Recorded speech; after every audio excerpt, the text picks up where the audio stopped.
North India में ज़मीन के एरिया को बीघा में मेजर करते हैं। बीघा भी दो टाइप्स के होते हैं, छोटा बीघा एंड बड़ा बीघा। हरियाणा एंड पंजाब में ज़मीन को किला या कनाल में मेजर करते हैं। साउथ इंडिया में जाएं तो ज़मीन को मेजर करने के लिए गुंठा या अंकनम यूनिट का यूज़ होता है। अलग अलग स्टेट्स में ज़मीन को मेजर करने के लिए अलग अलग सिस्टम होते हैं। बट आप कहीं पर भी जाएं, नॉर्थ में, साउथ में या फॉरेन कंट्री, आप जब भी चीनी को परचेज़ करेंगे तो वो हमेशा किलोग्राम में ही परचेज़ होती है। Why is it so? ये सारा मुद्दा यूनिट सिस्टम का है। And yes, this is the topic of today's lecture. So let's get started.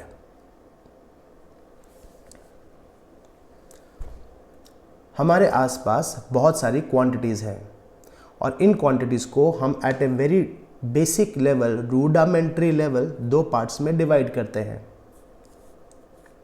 एक है फिजिकल क्वांटिटीज़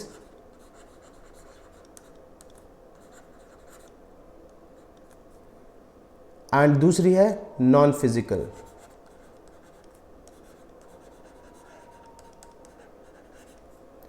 फिजिकल क्वांटिटीज़ वो होती हैं जो लॉज ऑफ फिजिक्स को फॉलो करके मेजर करी जाती हैं। फिजिकल क्वांटिटीज़ को आप एक्यूरेटली किसी भी मशीन से मेजर कर सकते हैं, जबकि non physical quantities human perception पर डिपेंड करती हैं। You can never have a scale to measure how much your father or your mother loves you, right? But yes, you can accurately measure weight of your father or mother. आप किसी fruit का wait accurately measure कर सकते हैं, लेकिन आप किसी fruit का टेस्ट एक्यूरेटली मेजर नहीं कर सकते।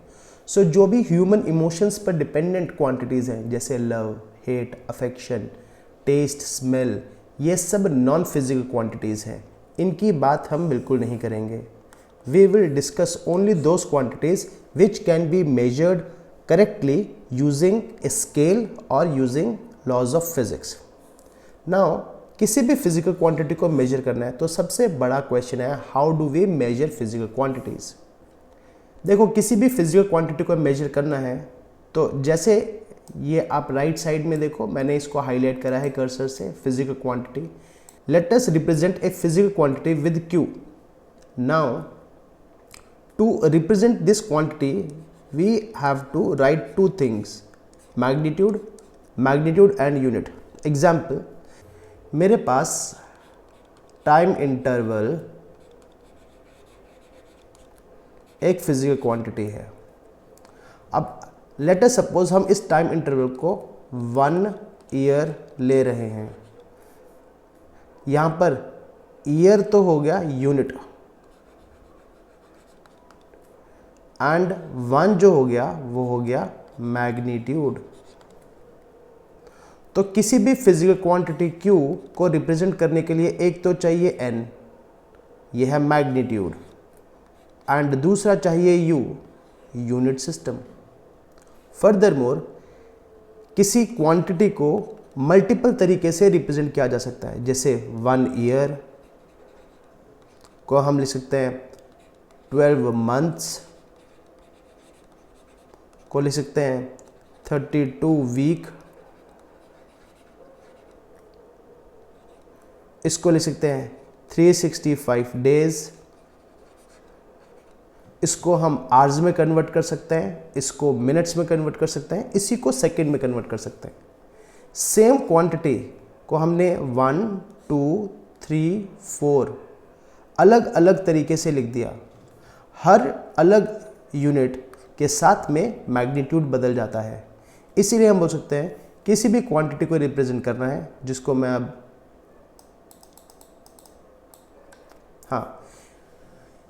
इसीलिए हम कह सकते हैं किसी भी क्वांटिटी को, Q क्वांटिटी है, उसको रिप्रेजेंट करने के लिए बहुत सारे तरीके हैं। N1 U1 पहले सिस्टम में, अगर यूनिट सिस्टम बदलेगा तो मैग्नीट्यूड भी बदलेगा, एंड ऐसे हमारे पास N सिस्टम हो सकते हैं।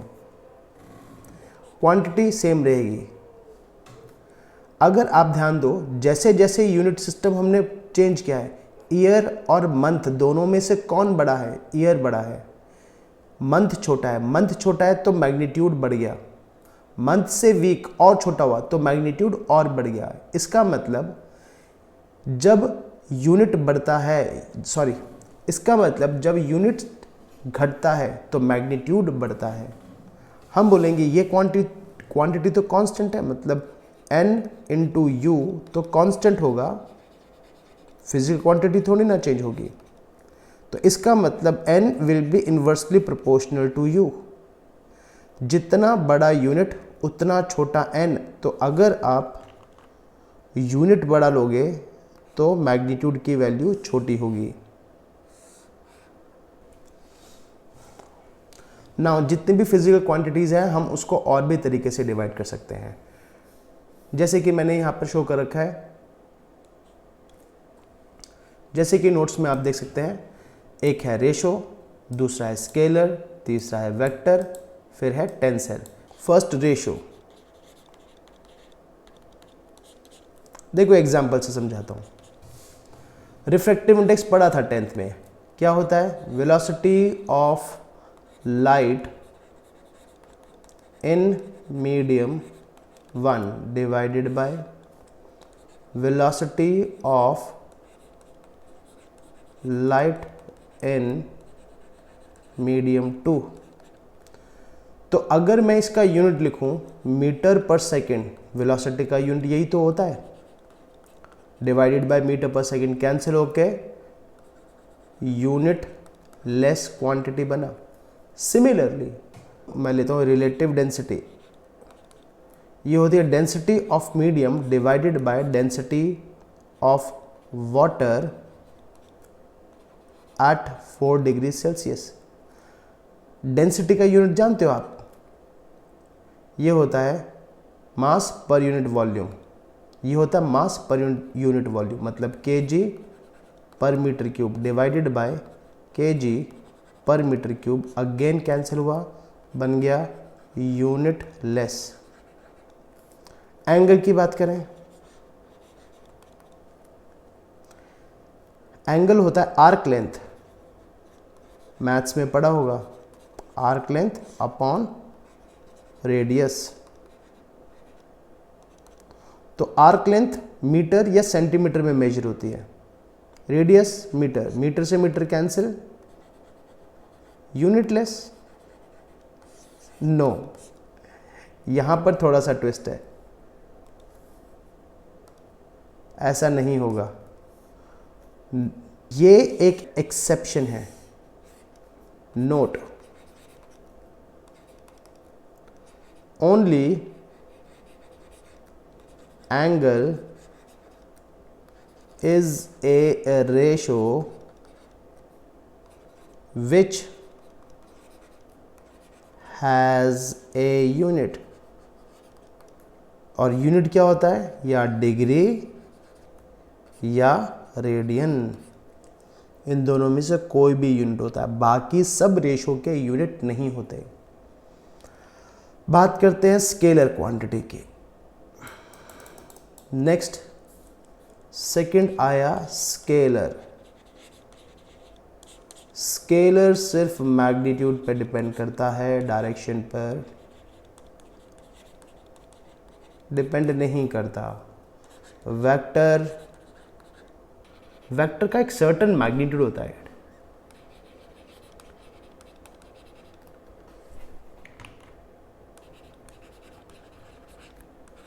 And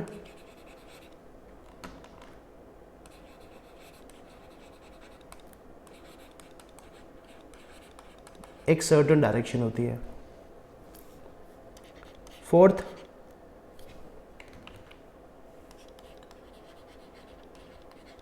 tensor.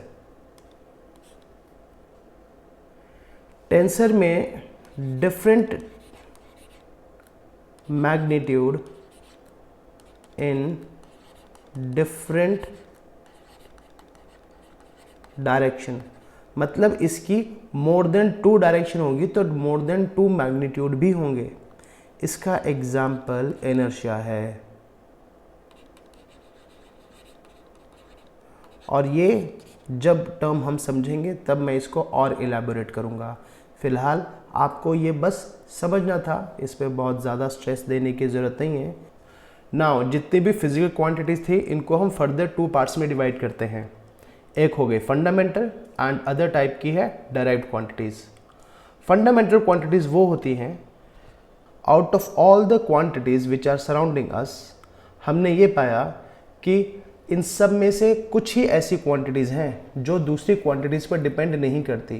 That means they are independent in nature, उनको बोला हमने फंडामेंटल क्वांटिटीज़।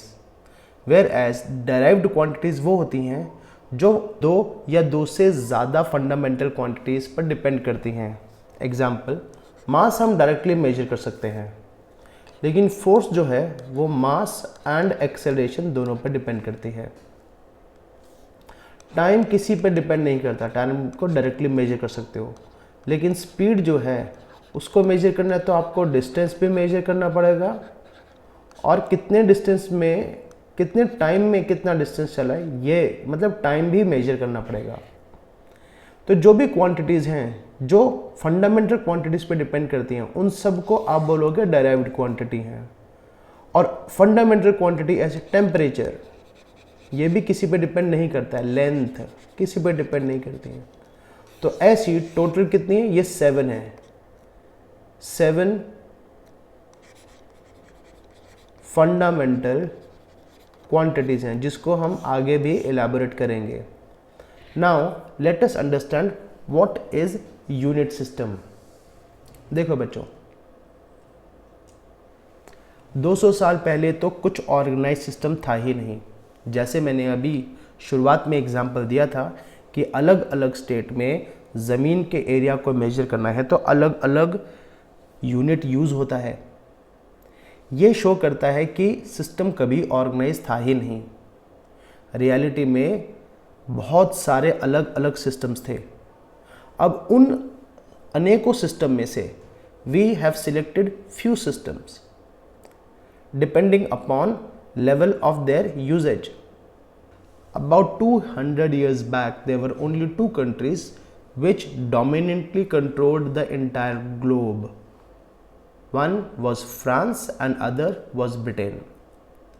जहाँ जहाँ फ्रांस गया वहाँ फ्रांस ने अपना यूनिट सिस्टम इम्पोज करा। तो एक तो बहुत बड़े रीजन में फ्रांस का यूनिट सिस्टम यूज़ होता था और दूसरे रीजन में जहाँ जहाँ ब्रिटिश कॉलोनीज थी वहाँ पर ब्रिटिश ने अपना यूनिट सिस्टम इम्पोज करा। तो अब देखो, तो हम आउट ऑफ ऑल दो सिस्टम्स अलग अलग कंट्री के हम मेन 2 यूनिट सिस्टम पढ़ रहे हैं क्योंकि ये सबसे ज़्यादा वास्ट लेवल पे 200 साल पहले यूज़ होते थे। पहला है सीजीएस सिस्टम, ये है एक फ्रेंच सिस्टम।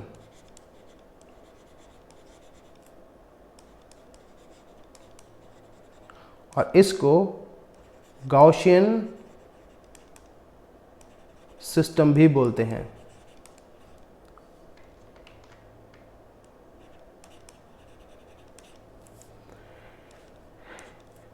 इस सिस्टम के अकॉर्डिंग नेचर में 3 ही फंडामेंटल क्वांटिटीज हैं। पहली लेंथ, दूसरा मास एंड तीसरा टाइम। लेंथ को मेजर किया जाता है सेंटीमीटर में, सेंटीमीटर से सी फॉर्म हुआ। मास को मेजर किया जाता था ग्राम में, ग्राम से जी फॉर्म हुआ। एंड टाइम को मेजर किया जाता था सेकंड में एंड सेकंड से सी फॉर्म हुआ। सिमिलरली एक और फ्रेंच सिस्टम है जिसको बोलते हैं हम MKS, ये भी फ्रेंच सिस्टम है। Giorgi system.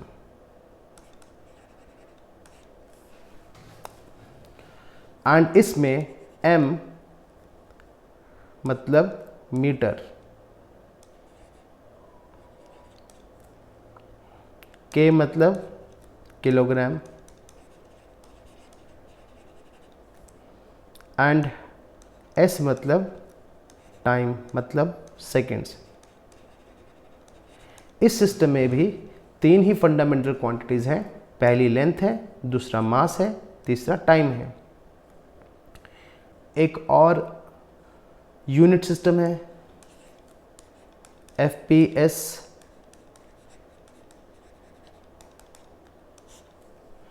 FPS system British system है।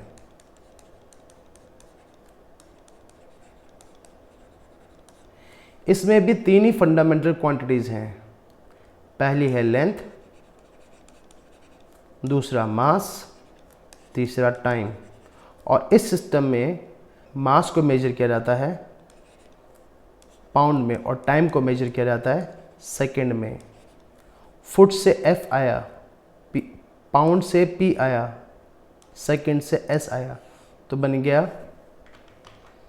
बन गया FPS सिस्टम। ये सिस्टम ज़्यादा ढंग से यूज़ नहीं हो पाया। रीज़न बीइंग इसकी यूजेबिलिटी इतनी अच्छी नहीं थी। 1 फुट के अंदर 12 इंचेस होते हैं, जबकि आप मीटर को देखो तो वो 10 के मल्टीपल में चलता है। 1 मीटर में 100 सेंटीमीटर होता है, तो ये 10 के मल्टीपल में चलता है। ये ज़्यादा यूज़ हुआ नेचर में।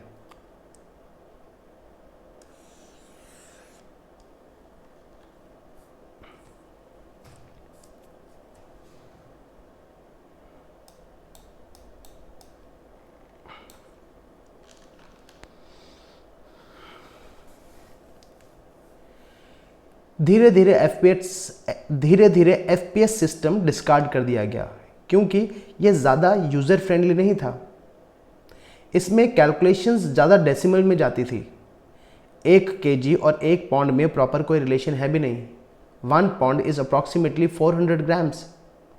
और अगर आप फिट को छोटे यूनिट में लेके जाओगे तो इंचेस में है, और वो 10 इंचेस नहीं, वो 12 इंचेस है। तो आप जब इसकी कैलकुलेशन करते हो तो इसमें प्रॉब्लम आने लगी, तो धीरे धीरे ये सिस्टम डिस्कार्ड हो गया।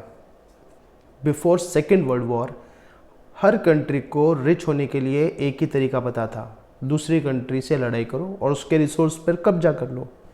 लेकिन वर्ल्ड वॉर 2 के बाद ये पता चला लड़ाई से डिस्ट्रक्शन ही होती है।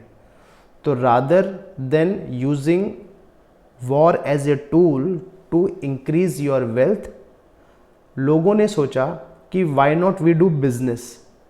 तो सारी कंट्रीज़ ने ये डिसाइड किया कि अगर हमें बिजनेस करना है एक दूसरे के साथ, तो हमें एक ऐसा यूनिट सिस्टम यूज़ करना होगा जो सबको समझ में आए। तो 1960s में सारी कंट्रीज़ के रिप्रेजेंटेटिव बैठे और they agreed upon a unit system, जिसको बोला गया SI सिस्टम। SI एक फ्रेंच वर्ड से आया है।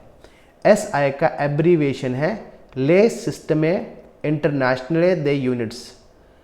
तो SI यहाँ से आया है, सिस्टम इंटरनेशनल, मतलब इंटरनेशनल सिस्टम ऑफ यूनिट्स। इस पॉइंट तक फिजिक्स इतनी इवॉल्व हो चुकी थी कि हम इस बात को इस्टेब्लिश कर चुके थे that there are 7 fundamental quantities. तो उन 7 फंडामेंटल क्वांटिटीज़ को SI सिस्टम में उन 7 फंडामेंटल क्वांटिटीज़ को SI सिस्टम के अंदर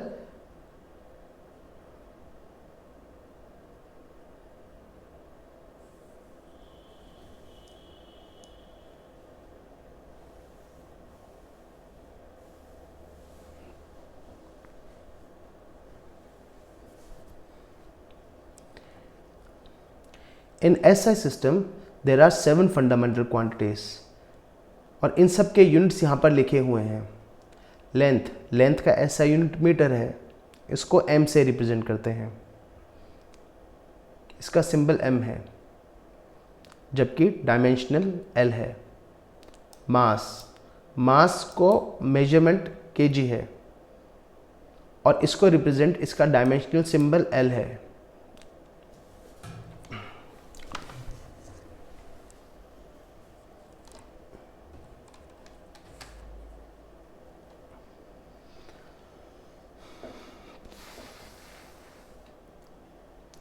SI सिस्टम में 7 फंडामेंटल क्वांटिटीज़ होती हैं। ये सारी फंडामेंटल क्वांटिटीज़ नीचे लिस्ट डाउन करी गई हैं, जैसा आप नोट्स में देख रहे हो। लेंथ को मीटर में मेजर करते हैं। देन इज मास को केजी में मेजर करते हैं। फिर टाइम है, टाइम को सेकंड्स में मेजर करते हैं। इलेक्ट्रिक करंट है, याद रखो इलेक्ट्रिक चार्ज नहीं, इलेक्ट्रिक करंट, इसको एम्पियर में मेजर करते हैं, ए से रिप्रेजेंट करते हैं। फिर आता है टेम्परेचर। टेम्परेचर का ऐसा यूनिट डिग्री नहीं होता है, डिग्री सेल्सियस, रादर ये केल्विन होता है। ऐसे ही ल्यूमिनस इंटेंसिटी, जिसको हम इंटेंसिटी ऑफ लाइट भी बोल सकते हैं, इसको मेजर किया जाता है कैंडेला में, जिसको हम स्मॉल सी स्मॉल डी से रिप्रेजेंट करते हैं। एंड लास्ट में आता है अमाउंट ऑफ सब्सटेंस, जिसको हम मोल से रिप्रेजेंट करते हैं, शॉर्ट में MOL लिखते हैं। ये तो थे इनके यूनिट्स। अब फिलहाल मैं एक छोटी सी बात और बता देता हूं। इनके डायमेंशनल सिंबल भी मैं यहाँ पर लिख रहा हूँ। जब डायमेंशनल एनालिसिस शुरू हुआ था तब नेचर में 3 ही मेजर फंडामेंटल क्वांटिटीज़ परसीव की गई थी और उनके लिए हमने सिंबल यूज़ किए थे। जैसे लेंथ के लिए हमने L सिंबल यूज़ किया था, मास के लिए हमने M यूज़ किया था, टाइम के लिए हमने T यूज़ किया था। लेकिन इसके यूनिट्स तो अलग हैं। लेंथ का मीटर है, मास का केजी है, टाइम का सेकंड है। लेकिन बाद में लेटर ऑन जब और 4 फंडामेंटल क्वांटिटीज़ इस्टेब्लिश हुई तो हमने सोचा कि जो इसका SI यूनिट है वही इसका डायमेंशनल सिंबल हो, तो ये सेम रहेगा।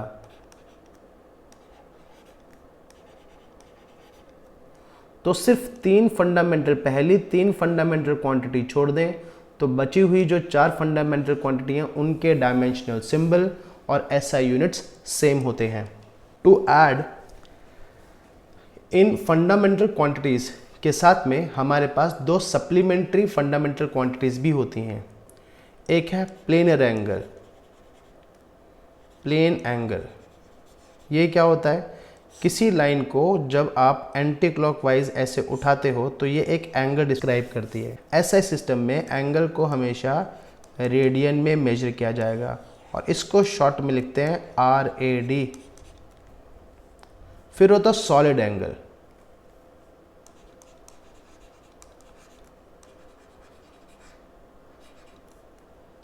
सॉलिड एंगल क्या होता है मैं बताता हूँ। ये आपने एक कार्डबोर्ड लिया और यहाँ पर एक पिन होल कर दिया, इसके पीछे आप एक टॉर्च लो और उस टॉर्च को ऑन कर दो, इस पर लाइट थ्रो करो। अब यहाँ से ये एक कोन निकलेगा। जैसे जैसे टॉर्च को आप सामने लेके आओगे ये कोन का साइज़, मैं इसको मार्कर से करके बड़ा करके बताता हूँ, ये कोन का साइज़ और ये जो कोन निकल रहा है ना लाइट का, ये और बड़ा हो जाएगा। तो ये जो 3 डायमेंशनल कोन बन रहा है इसमें, तो इस 3 डायमेंशनल एंगल को हम बोलते हैं सॉलिड एंगल और इसको मेजर किया जाता है स्टेरेडियन में। शॉर्ट में लिखते हैं हम SR। रेडियन को RAD, स्टेरेडियन को SR। ये सॉलिड एंगल है, 3 डायमेंशनल एंगल जो कोन से बनता है। कोन के जो टिप होती है उस पर जो एंगल बनता है उसको बोलते हैं। ठीक है, नाउ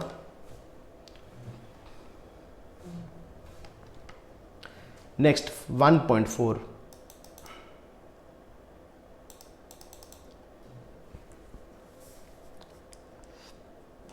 SI प्रीफिक्सेस। प्रीफिक्स बताता है किसी भी मैग्नीट्यूड के बारे में। जैसे कोई बोल दे मीटर, मीटर, मीटर के आगे हम किलो लगा देते हैं, मिली भी लगाते हैं, माइक्रो भी लगाते हैं, मेगा भी लगाते हैं। मीटर के आगे, किसी भी यूनिट सिस्टम के आगे ये सब टर्म्स लिख सकती हैं। ये जो किलो है ना, किलो आप जानते हो ये 1000 है, 10⁻³ है। मिली, ये होता है 10⁻⁻3। सिमिलरली एक पूरा सिस्टम है, एक पूरा हमारे पास सीक्वेंशियल मैनर में, जहाँ पर नीचे वाले पॉइंट पे लीस्ट वैल्यू होगी, बहुत छोटी वैल्यू से लेकर एक यूनिट सिस्टम को, बहुत छोटे से हम सेम यूनिट सिस्टम को बहुत ही लार्ज वैल्यू तक रिप्रेजेंट करने में यूज़ कर सकते हैं यूजिंग दीज प्रीफिक्सेस। देखो अब आप नोट्स की तरफ देखो, नोट्स में सबसे छोटा यूनिट जो शुरू हो रहा है वो हो रहा है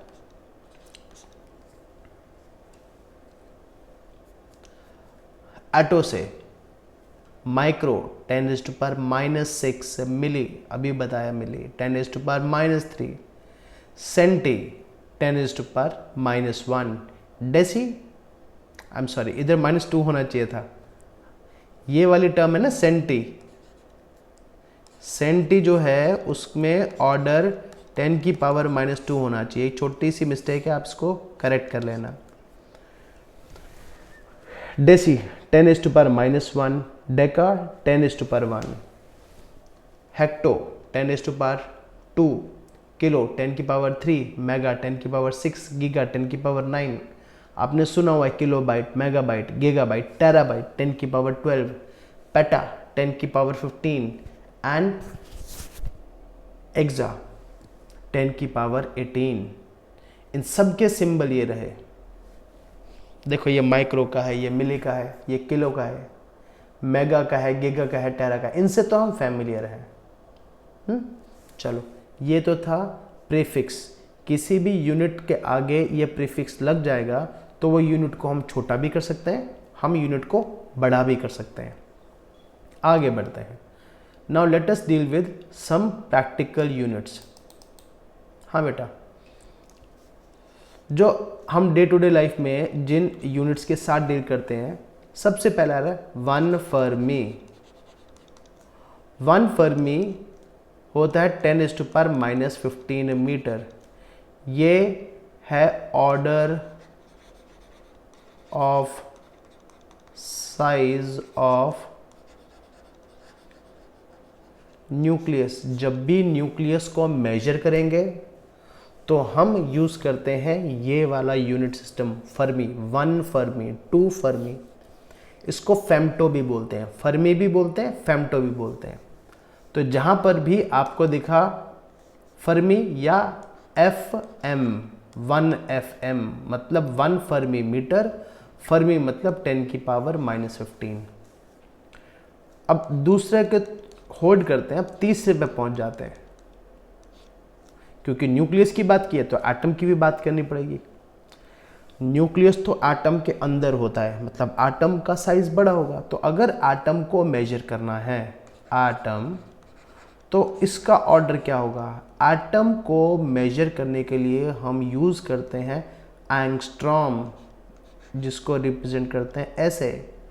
और इसका ऑर्डर क्या होता है? इसका ऑर्डर होता है 10⁻⁻10 मीटर। ये देखो इधर नोट्स में देखो एंगस्ट्रॉम। अब हम सेकंड भी डिस्कस कर लेते हैं, X rays. X rays discuss कर लेते हैं।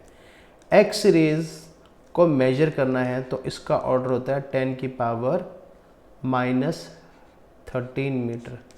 तो एक्स-रे यूनिट 10⁻⁻13 मीटर को रिप्रेजेंट करता है। चौथा माइक्रो, जिसको μm भी लिखते हैं। माइक्रो होता है 10⁻⁻6 मीटर। आप नोट करो, सबसे छोटी वैल्यू न्यूक्लियस से थोड़े से बड़े पे पहुँचे, उससे बड़े एटम पे पहुँचे, उससे बड़े हम माइक्रो पे पहुँचे। माइक्रो, माइक्रोस्कोप मतलब एक ऐसा डिवाइस जो इस ऑर्डर का व्यू देता है। तो माइक्रोस्कोप उन ऑब्जेक्ट्स को दिखाता है जिनका साइज माइक्रोमीटर मतलब 10⁻⁻6 के ऑर्डर का हो। कौन सी चीज़ होती हैं? सारे बैक्टीरियाज, सेल, ये सब माइक्रोमीटर के साइज के होते हैं। थोड़ा सा और बड़ा, चलो अब बड़े यूनिट की तरफ जाते हैं। किलोमीटर नहीं, किलोमीटर तो नॉर्मल डिस्टेंस मेजर करने वाला यूनिट है, ये बहुत छोटे यूनिट थे। तो अब लार्ज यूनिट की तरफ चलते हैं। लार्ज यूनिट में यह आया सबसे पहला 5, 1 AU, एस्ट्रोनॉमिकल यूनिट। एक एस्ट्रोनॉमिकल यूनिट क्या है? ये सन हो गया। सन के अराउंड अर्थ रिवॉल्व करती है। वैसे अर्थ एलिप्टिकल ऑर्बिट में रिवॉल्व करती है, मतलब अर्थ का डिस्टेंस कभी सन से ज़्यादा होगा तो कभी सन से कम होगा। लेकिन अगर मैं एवरेज डिस्टेंस निकालूं, तो अगर एवरेज डिस्टेंस निकालें बिटवीन सन एंड अर्थ, तो वो उसको बोलते हैं हम 1 एस्ट्रोनॉमिकल यूनिट, जो यहाँ पर लिखा हुआ है, ये 1 एस्ट्रोनॉमिकल यूनिट। तो देखो क्या लिखा है, the astronomical unit is a unit of length which represents रफली डिस्टेंस फ्रॉम अर्थ टू सन। और इसका ऑर्डर आपको याद रखना है, ये लगभग 1.5 इंटू 10 की पावर 11 मीटर होता है। अच्छा, ये बहुत बड़ा यूनिट है। लार्ज मतलब स्पेस में डिस्टेंस को मेजर करना है तो एक ये यूनिट है। इससे भी बड़ा यूनिट है, वो है लाइट ईयर। नेक्स्ट पेज चलते हैं, नेक्स्ट पेज पर। लाइट ईयर 1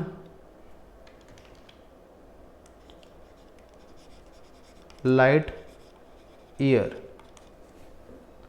लाइट ईयर भी, ये लग रहा है लाइट ईयर, सुनने में लग रहा है साल, टाइम नहीं, ये टाइम नहीं है, ये डिस्टेंस है। एक साल में लाइट जितना डिस्टेंस ट्रेवल करेगी, वो उस डिस्टेंस को लाइट ईयर बोलते हैं। तो अगर मैं कैलकुलेट करूं कि लाइट की स्पीड जानते हो आप, तो लाइट की स्पीड है 3 इंटू 10 की पावर 8,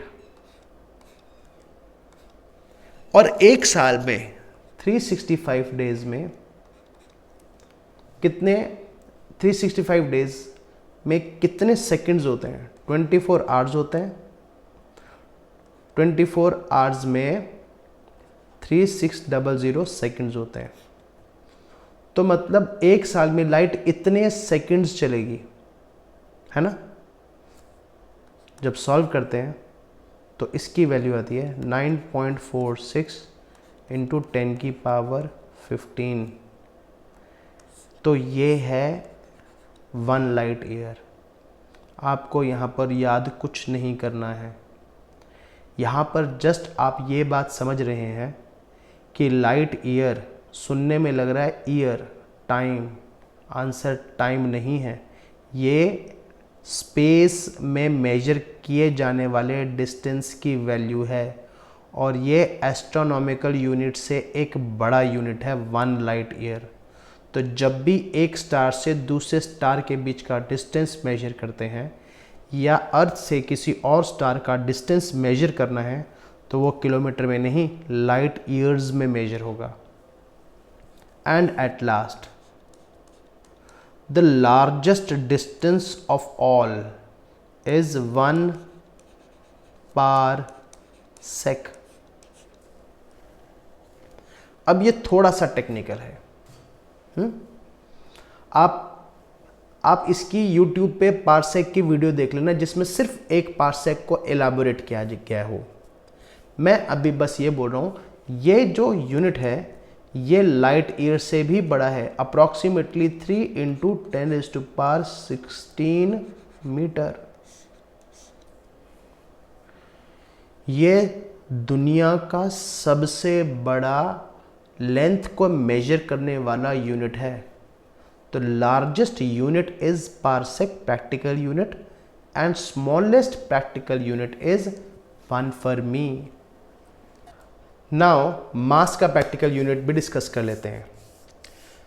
देखो, मास के सबसे बड़े यूनिट की बात करें तो वो है चंद्रशेखर यूनिट। ये इंडियन साइंटिस्ट हैं जिन्होंने बताया था कि किसी भी स्टार का साइज अगर सन के 1.4 टाइम्स ज़्यादा हो, तो वो स्टार सुपरनोवा करेगा। अब सुपरनोवा क्या होता है? जब स्टार डाई कर रहा होता है तो ब्लास्ट करता है, बहुत बड़ा ब्लास्ट होता है। तो जो बहुत बड़े स्टार होते हैं, सन भी तो हमारा एक स्टार है ना, तो जो सन से बड़े साइज के स्टार होते हैं उनमें ब्लास्ट होता है, वो सुपरनोवा करते हैं। तो वो कौन से स्टार होंगे, उनका मास कितना होगा? जो सन का मास है, जिसको हम इनडायरेक्ट मेथड से मेजर कर पाते हैं, उसको 1.4 टाइम्स मल्टीप्लाई कर दो। मतलब ये एक वो मास हो गया कि जब भी किसी स्टार का मास इस मास से ज़्यादा, कितना, 2.8 इंटू 10⁻30, इसको क्रॉस करेगा तो वो स्टार अपने लास्ट टाइम में सुपरनोवा ब्लास्ट करेगा। ठीक है, तो ये सबसे बड़ा यूनिट है मास का। मेट्रिक टन आप जानते हो 1000 kg होता है, क्विंटल 100 kg होता है। और अगर मुझे एटम को मेजर करना है, एटम के मास को मेजर करना है, तब हम कौन सा यूनिट यूज़ करते हैं? Atomic mass unit. केमिस्ट्री में आपने इसको बहुत पढ़ा होगा और अब और भी ज़्यादा फैमिलियर हो जाओगे। एक एटॉमिक मास यूनिट की वैल्यू 1.67 इंटू 10⁻⁻27 kg होती है। And this is equals to रफली मास ऑफ 1 प्रोटॉन और 1 न्यूट्रॉन। कहने का मतलब एक प्रोटॉन का मास 1 AMU होता है, एक न्यूट्रॉन का मास भी लगभग 1 AMU होता है। अब आ गए हैं हम लास्ट पर, जो है टाइम। टाइम को हम मेजर करते हैं एक तो ईयर में। What is year? जब अर्थ सन के अराउंड एक कंप्लीट रेवोल्यूशन कर देती है तो उसको बोलते हैं 1 year. 1 lunar month. 1 lunar month क्या होता है? देखो इधर, जब मून अर्थ का पूरा एक चक्कर लगा लेता है, हाँ, it is the time taken by moon to complete 1 revolution around earth in its orbit. तो ये जो लूनर मंथ है ये 27.3 डेज का होता है। मतलब ये जो हम वैसे मंथ है ना, उससे छोटा होता है lunar month. Solar day, solar day मतलब नॉर्मल डे। सोलर डे जो होता है वो लगभग, आप जानते हो, एक सोलर डे होता है जब अर्थ अपनी एक्सिस पर पूरा टर्न करती है विद रेफरेंस टू सन। सन को फेस करिए और पूरा चक्कर काटने के बाद जब दोबारा वो उसी पोजीशन पर आती है, वापस सन उसको दिखता है, तो उसमें 24 आवर्स लगते हैं। So this was about units. Next lecture में हम डायमेंशंस के बारे में पढ़ेंगे। Stay tuned.